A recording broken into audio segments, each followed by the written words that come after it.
السلام عليكم ورحمة الله وبركاته. اللهم صل وسلم وبارك على سيدنا محمد وعلى آله وعلى صحابته أجمعين. بنرحب بكل مشتركينا الجداد وبنقول لهم نورتونا. كمان يا ست الكل ما تنسيناش في اللايك الحلو اللي بنستناه منك، ولو بتشاهدي القناة لأول مرة ما تنسيش الاشتراك وتفعيل الجرس ليوصلك منا كل جديد. ويلا بينا نقول على بركة الله كده نبدأ ندمس الفول ونستقبل الشهر الكريم إن شاء الله. أنا كده كده ده عندي كده من أساسيات الشهر، فلازم كده في اول كل شهر ادمس حبه فول بنظافه وحلاوه البيت وكمان توفير البيت، واخليهم عندي في الفريزر وقت ما عاوز استخدم منهم استخدم. اي فوليه خضراء ست الكل كده خضرها زياده عن اللزوم استغني عنها. احنا بنحطه على صينيه بنبص فيه مبدئيا ده فول بلدي، كمان مش فول اكياس، ده فول من الفول السايب وده احسن حاجه. بلاش يعني الاكياس الصراحه يعني ما بتبقاش حلوه في التدميس، الفول السايب احسن منها. خلينا نقول على بركه الله ونبدا. بعد ما شطفت الفول شطفه خفيفه طبعا بعد التنقيه، دلوقتي هعمل ايه؟ شويه ميه عاديه خالص من الحنفيه، ولا ميه سخنه ولا اي حاجه، لسه طبعا دور الميه السخنه. وعندي نص ليمونه كبيره شربت منها البذر. الساعه كام دلوقتي؟ الساعه دلوقتي 7 الصبح. يا تنقعي من بالليل للصبح يا اما تنقعي من الصبح بدري لحد اخر النهار. طب انا هنقع من كام لكام؟ الساعه دلوقتي 7 الصبح، يعني كده ان شاء الله لما هاجي اعمله طبعا بعد ما اخلص غدايا واجي وكل حاجه هتبقى حوالي الساعه دخلت في 5 وشويه. تمام. عندي اهو حطيت الفول بتاعي في الميه العاديه اللي هي من الحنفيه، يعني هيتنقع برده شويه ساعات حلوين من 7 الصبح لحد 5 حلوه قوي. هو اقل وقت تنقعيه هو 6 ساعات، وكل ما نقعتيه كل ما بقت النتيجه احسن معاكي. طبعا بنشيل البذر من نص الليمونه، انا حاطه هنا نص ليمونه والميه من الحنفيه، وهسيبه بقى كده منقوع لحد الساعه 5. وقلنا كل ما نقعتيه كل ما بقت نتيجته احسن. انا بالنسبه لي لما بنقع حاجه طبعا هتغطيه، بالنسبه لي لما بنقع حاجه بنقعها من الصبح لحد اخر النهار. خلاص بعد ما نقعنا الفول من الساعه 7 الصبح، دلوقتي بالظبط الساعه كده 5:10 يعني قولي 5 كده. بصي بقى اي فوله كده طافيه فوق الوش دي فوله غير صالحه مش عايزينها. هناخد الفول نشطفه شطفه كويسه من الليمون ونقول لكم هنعمل ايه. خلاص بعد ما شطفنا الفول من الليمون اللي كان عليه شطفناه شطفه كويسه قوي، يلا بينا كده نقول بسم الله. بصي يا ست الكل ده نص كيلو فول منقوع زي ما قلنا، ودي كده كوبايه عدس من كوبايه الشاي الساده مغسوله طبعا، ودي ليمونه لازم تكون سليمه جدا ما فيهاش يعني عايزاها ليمونه بصي كده ما يبقاش فيها اي حته طريه. ودي كده جزرتين وسط مبشورين من الناحيه الناعمه، ودي الطريقه اللي بدمس بيها ودي احسن طريقه فيهم. انا دمست بصي عملت كده يعني بالطماطم ومش عارفه ايه الفول اسود مني، ودي كانت بالنسبه لي احسن طريقه، والحمد لله بقالي 4 سنين طبعا بدمس بيها. الطريقه حلوه جدا مهما قعد الفول منك في اكياس في الفريزر وتيجي تسخنيه بيبقى زي اللي لسه جاي. بس لما تيجي تستخدمي كيس الفول طلعيه قبلها مثلا، يعني لو هتستخدميه الصبح طلعيه مثلا من بالليل، حطيه في التلاجة من تحت من الفريزر، حطيه في التلاجة من تحت في الرف اللي تحت. او مثلا هتستخدميه من بالليل للصبح يبقى العكس طلعيه برده من الصبح. وهتستخدميه بالليل مثلا هتعملي كده كيس جنبك في العشاء جنب الاكل طبعا، هتطلعيه من الصبح من الفريزر وتحطيه برده في التلاجة من تحت. بصي اديني كده حطيت الفول وعليه العدس. طب انا بستخدم الليمونه دي ليه؟ خلاص انا بحط الليمونه طبعا علشان الفول هيغلي وقت طويل فيها. الليمونه ما تسودش معاكي اول حاجه الفول، وكمان ما تسودش معاكي الدماسه نفسها، تبقى كده حلوه ودعكه بسيطه تخليها زي الفل. يلا بينا بقى دلوقتي بعد ما حطيت العدس والجزر والليمونيه هاجي بشفشق ميه سخنه بتغلي وهنزل بيها على الفول من هنا ورايح. اللي هيتدخل للفول ميه سخنه طبعا مش ميه ساقعه. ده زي ما قلت ادي المية السخنة بتغلي، لازم طبعا نغطي الفول بيها، ولازم تكون اي مية هتزوديها للفول من هنا ورايح. هزود كمان حبة مية. الفول يتغطى لاخر الدماسة اهو. بصي بقى نقيت اقل عين عندي العين الصغيرة جدا اللي بعمل عليها القهوة، العين دي لحد دلوقتي اهي عالية. اول ما يبدأ يغلي الفول هخلي النار عليه زي الشمعة. بياخد له انا نوع الفول اللي بجيبه بياخد له حوالي 2.5 ويبقى فول معاكي كده حاجة كده شبه الزبدة زي ما بيقولوا.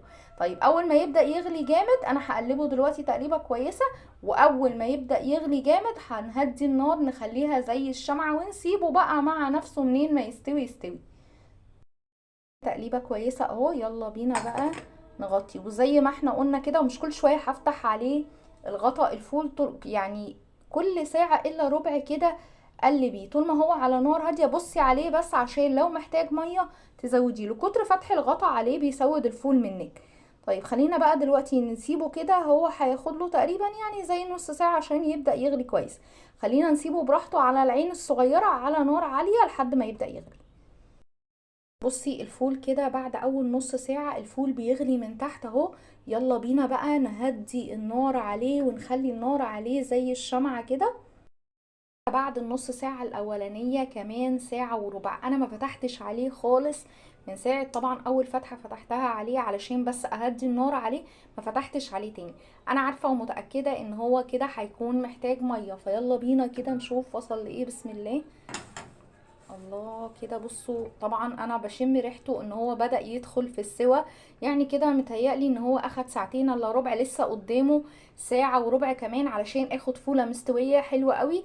لازم كده على الاقل ساعتين ونص سوا بعد نقع طويل. طبعا عندي كوباية مية اهي سخنة على الاخر هنزل بيها، ودي كده اخر يعني فاضل لي فتحة واحدة كمان افتحها عليه.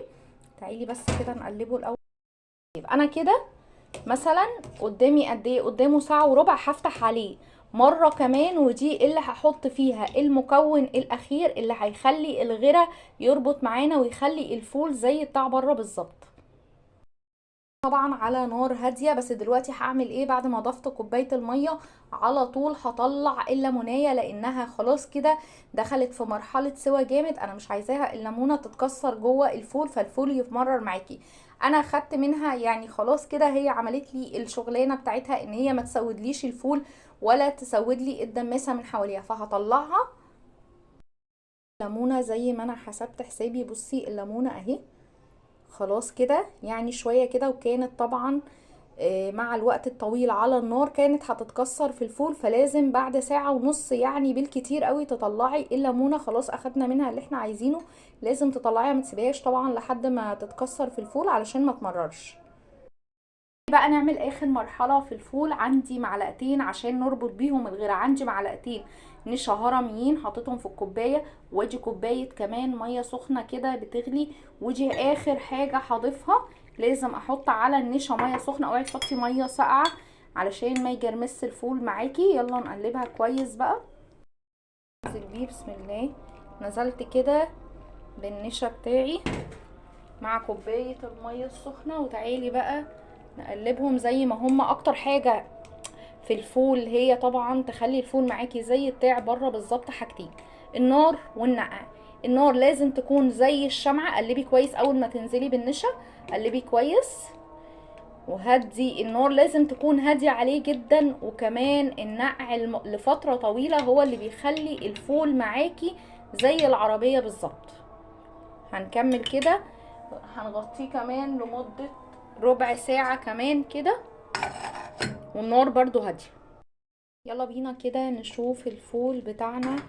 خلاص كده يا ست الكل شوية فول، مفيش احلى من كده. بصي الفولة كده حلوة ومستوية، شايفة جمال الغيرة بتاعنا. تعالي نغرف حبة في طبق، كل مرحلة تسويته اخدت بالظبط 3 ساعات.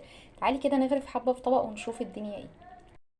مفيش احلى من كده. طب انا لو عايزة اظبط طبق فول على السريع بعيدا عن الطحينة، بصي حطيت اهو شوية كمون وشوية ملح، شوية زيت يا ست الكل كده. انا بقى بحب الفول كده فيه شوية زيت كويسين، وعصرة ليمونة. اما بقى اللي بالطحينة لازم اعمل له طماطم وفلفل وبهارات وثوم ومش عارف ايه، لكن انا بالنسبه لي ده احلى طبق فول. وكمان بحب كده طبق الفول ده يبقى في السحور بنفس الطريقه كده، طريقه بسيطه وجميله وحلوه. احنا دمسنالك الفول بطريقه العربيه. وانت يا ست الكل ما تنسيش الاشتراك وتفعيل الجرس ليوصلك منا كل جديد، واوعي طبعا تنسي اللايك الحلو اللي بنستناه منك. والسلام عليكم ورحمه الله وبركاته.